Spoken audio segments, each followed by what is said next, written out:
You have been lied to.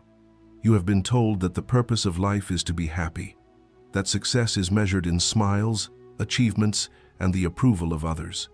This is the most dangerous lie ever told, a comforting bedtime story for a world of children who are terrified of the dark.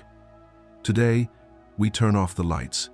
We will summon two of the most formidable minds in history, Arthur Schopenhauer and Carl Jung, not to find happiness, but to forge something infinitely more valuable, an unbreakable inner fortress. This is the doctrine of sovereign detachment, taught in 5 laws. Law 1. Diagnose the disease. Before you can build a defense, you must understand the nature of the war. Schopenhauer diagnosed the world's disease with terrifying clarity. He called it the will to live, a blind, irrational, ceaseless striving that animates every living thing.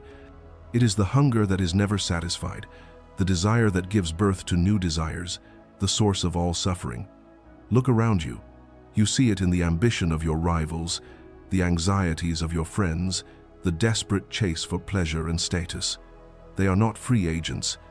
They are puppets, dancing on the strings of this relentless will. Your first act of sovereignty is not an action, but a perception. To see this universal prison for what it island.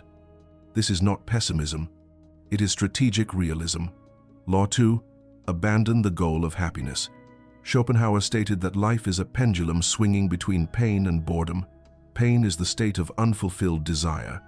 Happiness is the fleeting moment you fulfill a desire, which immediately gives way to a new desire, more pain, or the emptiness of having no desire, boredom. Chasing happiness is like trying to catch the horizon. It is a child's game. Jung, from a different angle, saw this chase as the folly of the persona, the social mask that craves external validation. The sovereign does not seek happiness.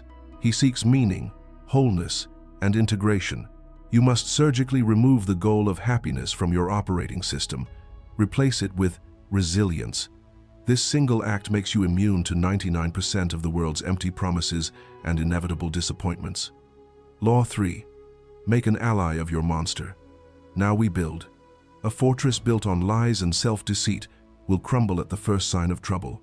You must build your foundation on the most terrifying truth, the darkness within you. This is Jung's great work. You must confront your shadow, the part of you that is weak, cruel, envious, and resentful. The part you pretend does not exist. You do not destroy this monster. You do not lock it in the dungeon. You walk into its cell, look it in the eye, and negotiate a treaty. This is the process of integration. By owning your darkness, you rob it of its power to sabotage you. A man who is at peace with his inner monster is a fortress unto himself.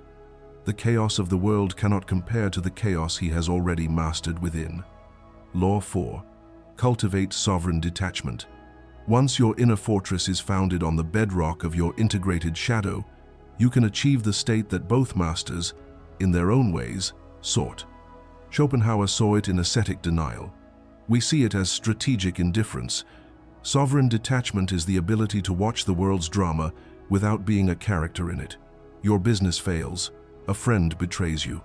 The masses praise you one day and crucify you the next. To the unindividuated man, these are earthquakes. To you, they are weather patterns outside your fortress walls. You observe them, you note them, you may act upon them, but they do not touch the silent king who sits on the throne in the center of your soul. Your inner state is no longer a slave to external conditions. Law 5. Become the silent observer. This is the pinnacle of power.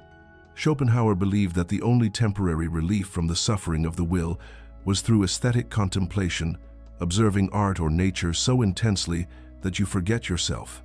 The fully integrated Jungian sovereign turns this temporary state into a permanent way of being. You see the frantic striving of the world, the dance of the will that Schopenhauer described, but you no longer feel its pull. You see it for what it is, a tragic, beautiful, and ultimately impersonal play. You are not an actor, you are the audience. This is not apathy, it is the ultimate clarity. From this vantage point, you can act with devastating precision and calmness, because you are not driven by need or fear. It cannot be erased. Therefore, this is not a request. It is your first act of construction. When you subscribe to this channel and comment with the word observer, You are not just clicking a button. You are laying the foundation stone. You are making a vow to abandon the childish pursuit of happiness and begin the sovereign's work of forging meaning in a meaningless world.